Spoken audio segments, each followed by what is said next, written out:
दोस्तों, आज जो कहानी मैं आपके लिए लेकर आया हूं, वो सिर्फ एक घटना नहीं, बल्कि उस सच्चाई का आईना है जिसे सुनकर आज भी ढोलकपुर गांव के लोग सूरज ढलते ही अपने दरवाजे बंद कर लेते हैं। ये कहानी है ढोलकपुर नाम के एक छोटे से गांव में रहने वाले सतीश की। ढोलकपुर उत्तर भारत का एक शांत, साधारण सा गांव था। चारों तरफ खेत, कच्चे रास्ते, पीपल और बरगद के पुराने पेड़। दिन में ये गांव जितना शांत लगता था, रात में उतना ही डरावना। सतीश इसी गांव में अपने माता पिता के साथ रहता था। परिवार की जिम्मेदारियां उसके कंधों पर थी, इसलिए वो रोज शहर जाकर काम करता था। गांव से शहर की दूरी लगभग 28 किलोमीटर थी, जिसे सतीश अपनी पुरानी बाइक से तय करता था। दिन भर की मेहनत के बाद वो अक्सर रात को ही घर लौटता था। उस दिन भी सतीश रोज की तरह रात 7:65 बजे ऑफिस से निकला। शुरुआत में सब कुछ सामान्य था। हाईवे पर हल्की फुल्की गाड़ियां चल रही थी। आसमान में बादल छाए हुए थे और हवा में अजीब सी नमी थी। करीब 10-12 किलोमीटर चलने के बाद सतीश को एक कच्चा, सुनसान रास्ता दिखाई दिया। ये रास्ता शॉर्टकट था, लेकिन गांव के लोग इस रास्ते से रात में जाने से डरते थे। सतीश ने सोचा, आज देर हो रही है, इसी रास्ते से निकल जाता हूँ, और वो अपनी बाइक मोड़कर उस कच्चे रास्ते पर चल पड़ा। कुछ ही दूरी पर चारों तरफ घना सन्नाटा छा गया। न कोई घर, न कोई इंसान, न कोई रोशनी। अचानक धड़ाक, सतीश की बाइक बीच रास्ते में बंद हो गई। उसने कई बार स्टार्ट किया, लेकिन बाइक ने साथ नहीं दिया। चारों तरफ अंधेरा, ऊपर से अजीब सी ठंडी हवा। उसके दिल की धड़कन तेज हो गई। तभी उसकी नजर सड़क के किनारे खड़ी एक सफेद साड़ी पहनी औरत पर पड़ी। उसकी उम्र करीब 40-45 साल रही होगी। हाथों में चूड़ियां, बाल खुले हुए, चेहरा बेहद पीला। वो धीरे धीरे सतीश की ओर बढ़ी और बोली, बेटा, मेरा बच्चा बहुत बीमार है, मुझे घर छोड़ दो। सतीश डर गया। उसने जवाब दिया, माफ करना, मेरी बाइक खराब हो गई है। लेकिन जैसे ही उसने दोबारा स्टार्ट मारा, बाइक एक झटके में चालू हो गई। सतीश को अजीब लगा। वो सोचने लगा, कहीं इसे न लगे कि मैंने झूठ बोला। उसने औरत को बाइक पर बैठा लिया। औरत बोली, बस थोड़ा ही दूर है, मैं खुद बता दूंगी। जैसे जैसे बाइक आगे बढ़ी, रास्ता और ज्यादा सुनसान होता गया।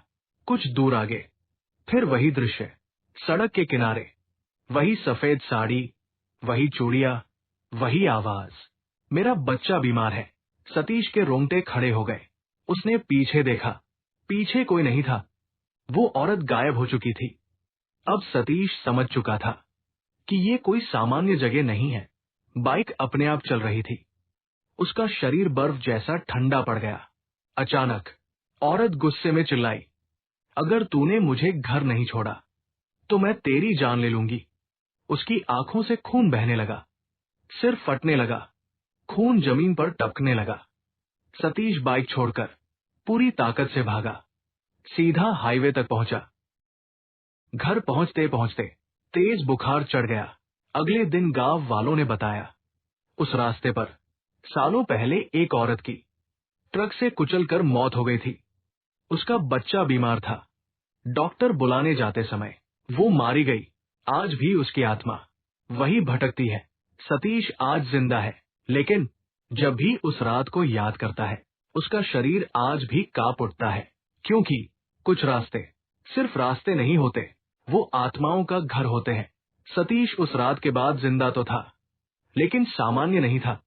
दिन में वो हंसता, बात करता, खेतों में जाता, लेकिन जैसे ही सूरज ढलता, उसकी आंखों में अजीब सा डर उतर आता।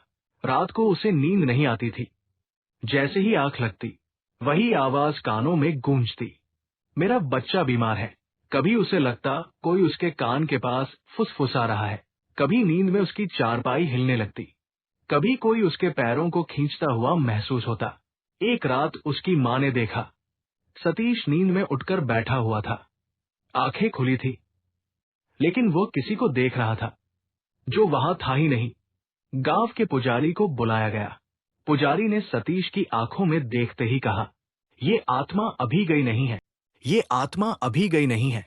उसने बताया कि वो औरत सिर्फ रास्ते की चुड़ैल नहीं थी, बल्कि बंधन में फंसी आत्मा थी। उसकी आत्मा तब तक मुक्त नहीं होगी जब तक कोई उसके अधूरे काम को पूरा न करे। और वो अधूरा काम था उसके बच्चे को घर पहुंचाना। सतीश ये सुनकर कांप गया, लेकिन पुजारी ने साफ कहा, अगर तू नहीं गया तो वो आत्मा खुद तेरे पास आएगी और इस बार तुझे छोड़कर नहीं जाएगी। मजबूर होकर सतीश ने तय किया। वो उस रास्ते पर फिर गया। अगली अमावस्या की रात ठीक 11:30 बजे सतीश अकेले उस कच्चे रास्ते पर पहुंचा। हाथ में दिया, गले में ताबीज। हवा अचानक ठंडी हो गई। पेड़ों की पत्तियां बिना हवा के हिलने लगी। तभी वही सफेद साड़ी, वही चूड़ियों की आवाज, लेकिन इस बार औरत रो रही थी। औरत बोली, मेरा बच्चा उसी खंडहर में है जहां मैं मरी थी। सतीश ने हिम्मत जुटाई और उसके साथ चल पड़ा। खंडहर के अंदर एक पुरानी टूटी पालना पड़ी थी। जैसे ही सतीश ने दिया रखा, तेज हवा चली, चीखें गूंज उठीं। औरत की आत्मा धीरे धीरे रोशनी में बदलने लगी। उसने आखिरी बार कहा, आज तूने मुझे घर पहुंचा दिया बेटा। अचानक सब शांत हो गया। सूरज की पहली किरण निकली। सतीश जमीन पर बैठा रो रहा था। गांव वालों ने उसे वहीं पाया। सबको लगा अब सब खत्म हो गया, लेकिन कहानी यही खत्म नहीं होती। उस रात के बाद सतीश ठीक हो गया, लेकिन अब हर अमावस्या की रात उस रास्ते पर एक आदमी दिया जलाते देखा जाता है और गांव वाले कहते हैं अब वो आत्मा नहीं, बल्कि सतीश की परछाई है जो दूसरों को चेतावनी देती है। सतीश को लगे हुए कई महीने बीत चुके थे। गांव वाले मान चुके थे कि अब सब ठीक है, औरत की आत्मा को मुक्ति मिल चुकी है। यही सब सोचते थे लोग, लेकिन सच इससे कहीं ज्यादा डरावना था। दिन में सतीश सामान्य रहता, लेकिन रात होते ही उसका व्यवहार बदलने लगता। उसकी आंखें देर तक खुली रहती। वो बिना पलक झपकाए अंधेरे में घूरता रहता। कभी कभी वो खुद से बातें करता। अब बहुत देर हो चुकी है, वो आ रही है।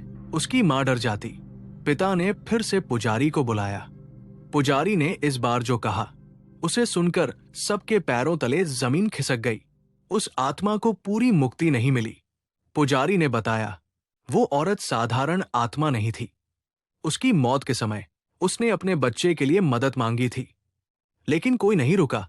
उसकी आत्मा ने तभी कसम खाई, जो मेरी मदद करेगा वही मेरी जगह लेगा। पुजारी बोला। सतीश ने उसे घर पहुंचाया, इसलिए वो आत्मा मुक्त हुई। लेकिन अब सतीश उस रास्ते का रक्षक बन चुका है। यानी अब उस रास्ते पर जो भी रात में अकेला जाएगा, सतीश उसे दिखाई देगा। अमावस्या की एक रात गांव का एक युवक उसी कच्चे रास्ते से गुजर रहा था। अचानक उसकी बाइक बंद हो गई। तभी उसने देखा, सड़क किनारे एक आदमी खड़ा है। सफेद कपड़े, आंखें गहरी, आवाज कांपती हुई, मेरा बच्चा बीमार है। युवक के रोंगटे खड़े हो गए और तभी उसे सतीश का चेहरा साफ दिखा। अगली सुबह उसी जगह एक बाइक मिली। युवक का कुछ पता नहीं चला। सतीश भी उस रात से गायब हो गया। आज भी ढोलकपुर में लोग कहते हैं, उस रास्ते पर रात में कोई नहीं जाता। अमावस्या की रात वहां दिया जलता दिखता है। कभी सफेद साड़ी, कभी सतीश की परछाई, और एक ही आवाज, मेरा बच्चा बीमार है। कुछ आत्माएं मुक्ति नहीं चाहती, वे जिम्मेदारी सौंप देती है, और कुछ मदद जिंदगी से भी महंगी पड़ जाती है।